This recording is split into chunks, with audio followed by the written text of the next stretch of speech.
समझाइए, तुम में कितनी तो ख्वारी है, कितने की भाई सगाई है।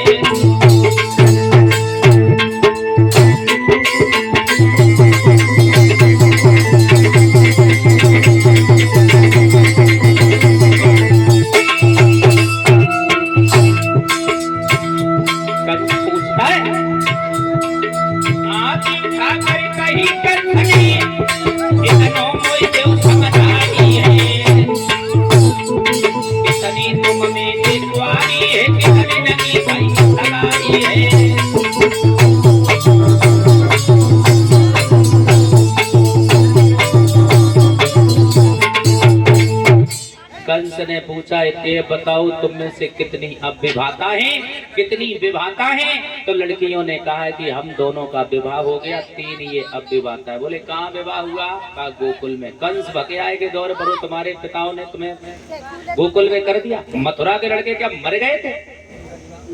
कंस ने वृक्ष से बंधवाया, वृक्ष से बंधवाने के बाद अब विवाहता लड़कियों को पीटा, विवाहता लड़कियों को छाती के बल जमीन पर चलवाया।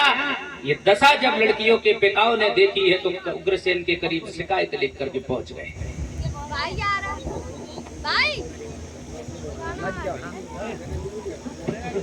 प्यारे श्रोता बंधुओं, तो आज कंस की खबर लेकर के उग्रसेन के करीब पहुंचे।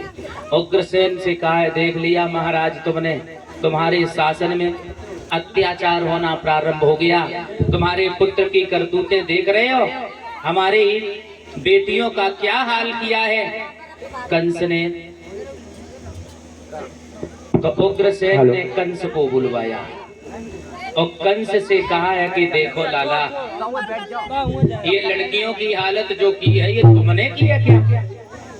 कंस बोला, क्या बुरा कर दिया? इनके पिताओं ने इन्हें मथुरा छोड़ करके वर्षाने में गोकुल में जाकर के विवाह दिया। मथुरा के लड़के मर थोड़ी नहीं गए थे। उग्रसेन बोले, बेटा तुम गलत कर रहे हो। कंस बोला, क्या गलत कर रहा हूं?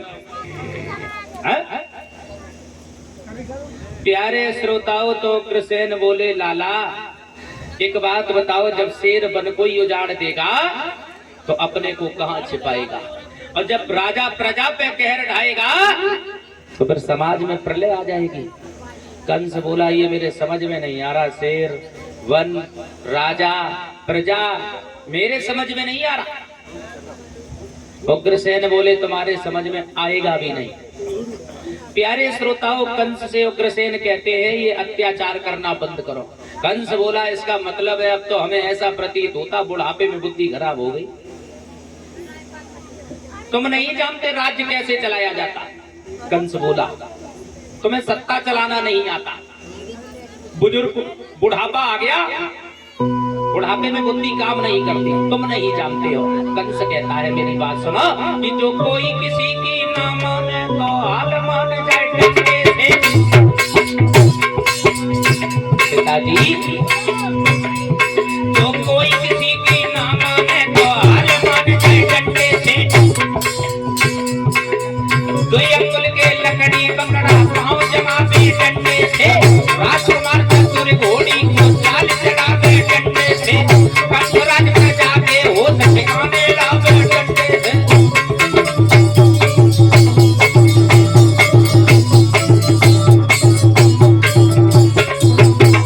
पिताजी, तुम्हें बुढ़ापा है, राज चलाना भूल गए तुम। जो कोई किसी की ना माने तो हाल मान जाए डंडे से। तो अंगुल के लकड़ी पकड़ा पाँव जमावे डंडे से। राजकुमार चतुर घोड़ी को चाल चढ़ावे डंडे से। कंसराज प्रजा के होश ठिकाने लावे डंडे से।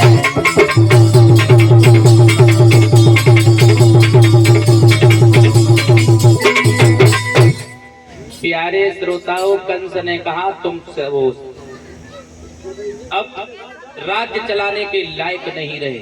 और परीक्षित जी एक बात जानते हो, ऋण करता पिता शत्रु माता चा व्यभिचारिणी रूपवती नारी शत्रु पुत्र सहा पर पंडिता। जो पिता अपने पुत्र को कर्ज ले लेके पढ़ाता है, अगर वही औलाद खराब निकल जाए तो पिता की हालत क्या होगी। ऋण करता पिता शत्रु माता चा विचारणी। अगर घर में माँ गलत विचारों की है तो उस घर में औलाद अपने आप बिगड़ जाएगी। रूपवती नारी शत्रु, अगर पत्नी सुंदर है और तुमसे विचार नहीं मिलते तो किसी भी मोड़ पर तुम्हारी मौत की सौदा बन जाएगी। और पुत्र सहा पर पंडिता, अगर बेटा मूर्ख है तो किसी भी समय तुम्हारा अपमान कर सकता है। कंस ने कहा तुम शासन चलाने के लायक नहीं रहे। नौकरों को बुलाया और कहा है कि हमारे पिता का श्रृंगार करो। अब नौकर सोचने लगे भाई राजा का श्रृंगार क्या होता है। बोले इनके सर से मुकुट उतारो, हाथों में हथकड़ी, पैरों में बेड़ियां और ले जाओ इन्हें जेल में डाल दो। प्यारे श्रोताओं, कंस ने जब कहा नौकरों ने वही किया। सर से मुकुट छीन लिया, अपने सर पे रखा, सिंहासन पर बैठ गया। सभा में बैठे हुए लोगों से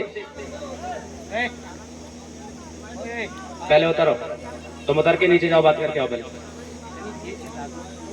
पूरे ठंडो मौसम में ढुका ही लगी जाती है।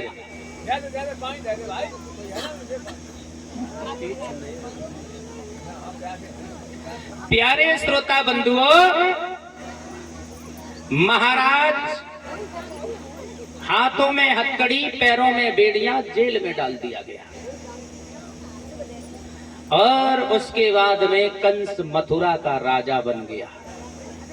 सभा में बैठे हुए लोगों से पूछा है तुम ये बताओ हमारे पिता राज्य चलाने में सिंहासन पर शोभा देते थे या हम। अब जो कंस के डिपार्ट के थे वो तो उन्होंने कहा महाराज आप ठीक हो, राजा तो बेकार थे, उग्रसेन का कोई मतलब ही नहीं था। लेकिन प्यारे श्रोताओं, जब जो उग्रसेन की पक्ष के थे उन्होंने कह दिया महाराज आपके शासन में जो होगा वो गलत होगा, उग्रसेन के शासन में तो बहुत अच्छा होता था। तो कंस ने कहा तुम दुखी हो। बोले बिल्कुल। नौकरों से कहा इन्हें ले जाओ और जाकर के जमीन में जिंदा दबा दो, ये दुखी है। पकड़ लिया, दबा दिया गया। कंस ने फिर पूछा और कोई दुखी है। अब जो दुखी हो वो भी ना दुखी हो, जो दुखी है वो भी सही, ना है वो भी सही, क्योंकि मारा जाएगा। प्यारे श्रोताओं, कंस ने गद्दी पर बैठ करके आदेश किया हमारे शासन में आज से हवन होना बंद, भजन होना बंद। परीक्षित महाराज द्वारा ये है हवन में पैसा ना चढ़ाओ पड़े। हमारे शासन में हवन नहीं होगा, भजन नहीं होगा, कीर्तन नहीं होगा। पीले वस्त्र पहने हुए महात्मा मिल जाए, उठाओ जिंदा जमीन में दबा दो। घी को बिना मतलब में हवन में जलाते हो, स्वयं खाओ, शरीर को मजबूत बनाओ। अब वही होगा जो हम करेंगे।